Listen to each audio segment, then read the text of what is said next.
Strange meeting Wilfred Owen की लिखी गई पोयम है। विल्फ्रेड ओवन पोएट होने के साथ साथ एक सोल्जर भी थे।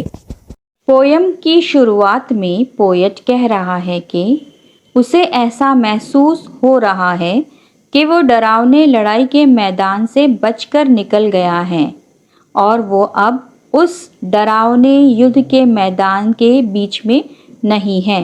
अब इस लाइन में पोएट अपने ट्रांजिशन को बता रहा है कि किस तरह से वो लड़ाई के मैदान से निकलकर डल टनल में पहुंच गया है।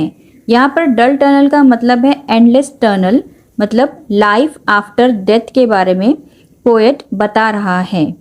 अब पोएट डल टनल को डिस्क्राइब कर रहा है कि वो चट्टान और ग्रेनाइट से बनी हुई है, जैसे कि लड़ाई के वक्त बनाई जाती है लड़ाई के मैदान में सोल्जर्स के ज़रिए, और वो कॉन्फ्लिक्ट और वॉर की हिस्ट्री को बताती है।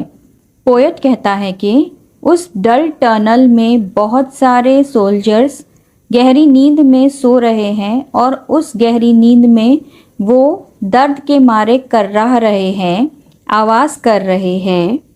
और वो कहता है कि जो आफ्टर लाइफ है वो एक ऐसी जगह है जहाँ मरने वाले फौजियों की रूहों को, सोल को आराम तो मिलता है, लेकिन ज़रूरी नहीं कि उन्हें सुकून भी हो वहाँ पर।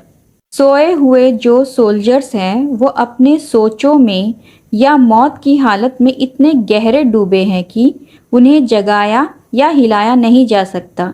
फिर भी पोएट सोए हुए लोगों की जांच करता है और उनसे बातचीत करने की कोशिश करता है, उन्हें हिलाता है ताकि वो उठ सके। तो इतने में पोएट को बहुत ही सरप्राइज़ होता है, क्योंकि उन सोए हुए लोगों में से एक जो सोल्जर है वो अचानक से उठ खड़ा होता है और पोएट को घूरने लगता है।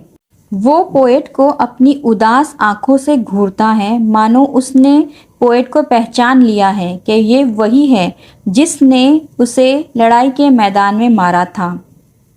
वो दुखी है और बहुत ही उदास है, लेकिन फिर भी वो अपने हाथ उठाकर पोएट को आशीर्वाद देने की कोशिश करता है। उसके चेहरे पर एक अजीब सी मुस्कुराहट है जो पोएट को एहसास दिलाती है कि वो तकलीफ़ और दुख की जगह पर है। और उस दूसरे सोल्जर की जो मुस्कुराहट है वो बता रही है कि वो आराम की और सुकून की जगह नहीं है, बल्कि वो नर्क में है। इस लाइन में पोएट ने हाइपरबोले का इस्तेमाल किया है, 1000 and fears, जो हर एक मुर्दा सिपाही को बता रहा है। पोएट कह रहा है कि जो हर एक मुर्दा सिपाही है वो युद्ध के प्रभाव से खौफजदा है।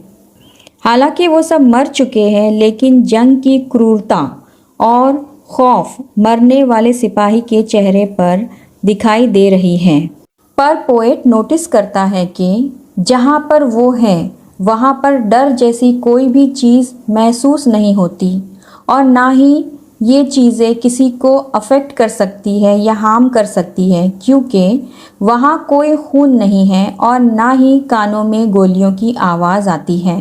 पर सोल्जर पोएट की बात से अग्री नहीं करता, सहमत नहीं होता, क्योंकि वो दुखी है, क्योंकि वो मर चुका है और उसे ज़िंदगी जीने का मौका वापस नहीं मिलेगा। और यही बात उसे बहुत ही निराश कर रही है, क्योंकि शायद वो बहुत ही कम उम्र में मारा गया। फिर वो दूसरा सोल्जर पोएट से कहता है कि जो भी उम्मीदें, ख्वाब और तमन्नाएं तुमने अपनी ज़िंदगी से रखी थी, मैंने भी वैसी ही ख्वाब, उम्मीदें और तमन्नाएं अपनी ज़िंदगी से रखी थी। वो पोएट से कहता है कि जब मेरी पूरी ज़िंदगी मेरे सामने थी तब उसे मुझसे लूट लिया गया। पोएट बिल्कुल आराम महसूस कर रहा था उस जगह पर, तो इस दूसरे सोल्जर ने ऐसी बातें करके उसके आराम को शून्य पर लेकर आ गया था और पोएट को अपनी बातों से ढेर कर रहा था। दूसरा सोल्जर कहता है कि मैंने अपनी पूरी ज़िंदगी दुनिया की खूबसूरती की खोज में बिता दी, लेकिन फिर भी वो खूबसूरती मुझे हासिल नहीं हो सकी, क्योंकि उसकी ज़िंदगी बहुत ही छोटी सी थी।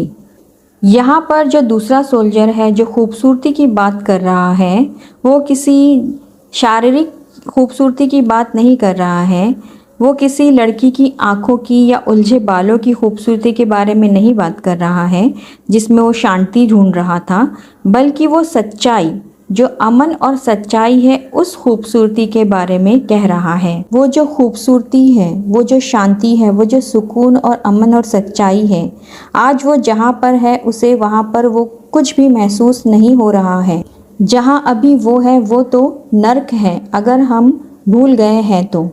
और वो ज़िंदगी की किसी भी खूबसूरती को पा नहीं सका।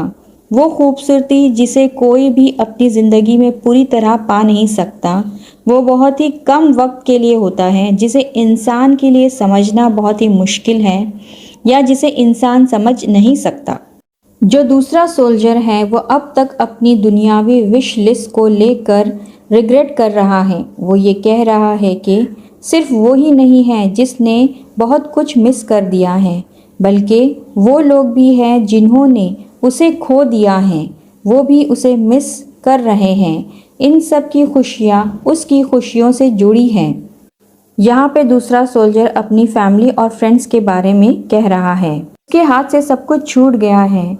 वो जो हंसी मजाक और वो अच्छाई सच्चाई जो वो दूसरों के साथ बांट सकता था, वो किसी के साथ नहीं बांट सकेगा। और उसे एक अनकहा सच बताना था सारे लोगों को कि ये जो दुनिया में जो लड़ाइयाँ हैं, जो युद्ध हैं, ये किसी काम की नहीं है। इससे कभी किसी का भला नहीं हो सकता। इससे सिर्फ नुकसान होता है और ये सिर्फ निराशा, दुख और खौफ की एक बड़ी कहानी है। इंसान को इस दुनिया में खुशी से और बिना युद्ध के रहना चाहिए ताकि ये दुनिया बहुत ही खुशहाल और अच्छी जगह बन जाए। युद्ध की वजह से आने वाली नस्लों को उसके साथ ही रहना पड़ेगा जो उन्होंने तबाह कर दिया है।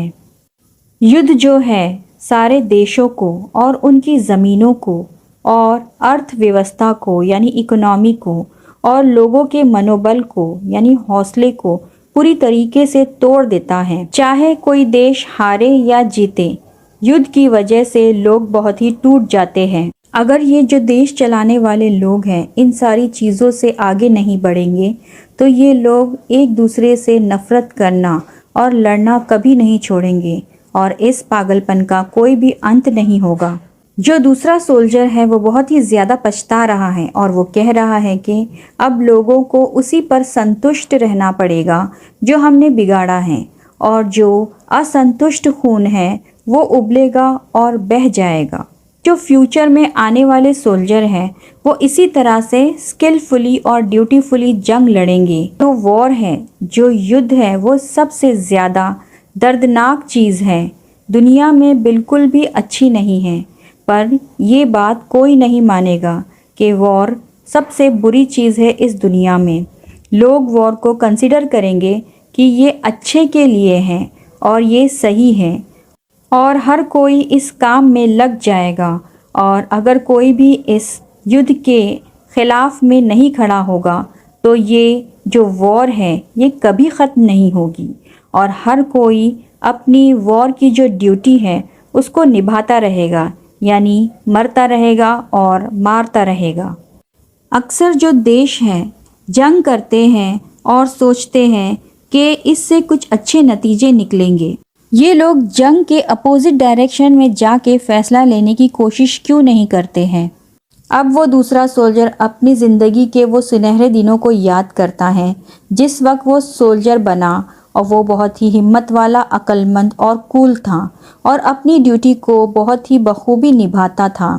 अब जब वो मर चुका है तो वो सोचता है कि जो युद्ध है वो पूरी तरह से तबाही है। इसी वजह से उसे हमेशा के लिए इस जगह पर रहना पड़ेगा जो बहुत ही बुरी जगह है, जो कि नर्क है। युद्ध जो है वो दुनिया को तबाह व बर्बाद कर देती हैं कि जैसे जैसे इंसान युद्ध करता है उसकी पिछली असल जो दुनिया है उसका वजूद ख़त्म होता जाता है।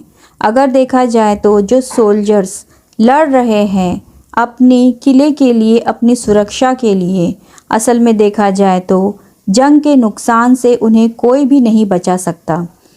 ये सारी बातें सुनकर पोएट कहता है कि ये जो दूसरा सोल्जर है निश्चिंत रूप से बेड के गलत साइड पर उठा है। दूसरा सोल्जर कहता है कि जो युद्ध है अपनी कीमत मांगता है और जो सोल्जर्स होते हैं के हाथ खून से रंगे हुए होते हैं। फिर वो कहता है कि वो उनके गुनाहों को धो डालता अगर वो ऐसा कर सकता तो तमाम मौतों का बोझ उन्हें नहीं उठाना पड़ता और वो सच्चाई के साथ इनको सुकून देने की कोशिश करता क्योंकि सच्चाई इतनी ताकतवर है कि वो खौफनाक युद्ध से भी दागदार नहीं हो सकता। अब वो दूसरा सोल्जर पोएट को कहता है कि मेरे दोस्त, मैं वो दुश्मन सोल्जर हूँ जिसे तुमने युद्ध के मैदान में मार दिया था। मैंने तुमको उस अंधेरे में पहचान लिया। तुमने मुझको देखकर अपनी भवें यानी आईब्रोज को सुकोड़ ली थी, जैसे कल तुमने मुझे लड़ाई के मैदान में मारते वक्त अपनी आईब्रोज को सुकोड़ लिया था। मैंने उस वक्त तुम्हें रोकने की कोशिश की लेकिन मेरे हाथ धीमे थे और मैं अनाड़ी था। चलो अब सो जाओ।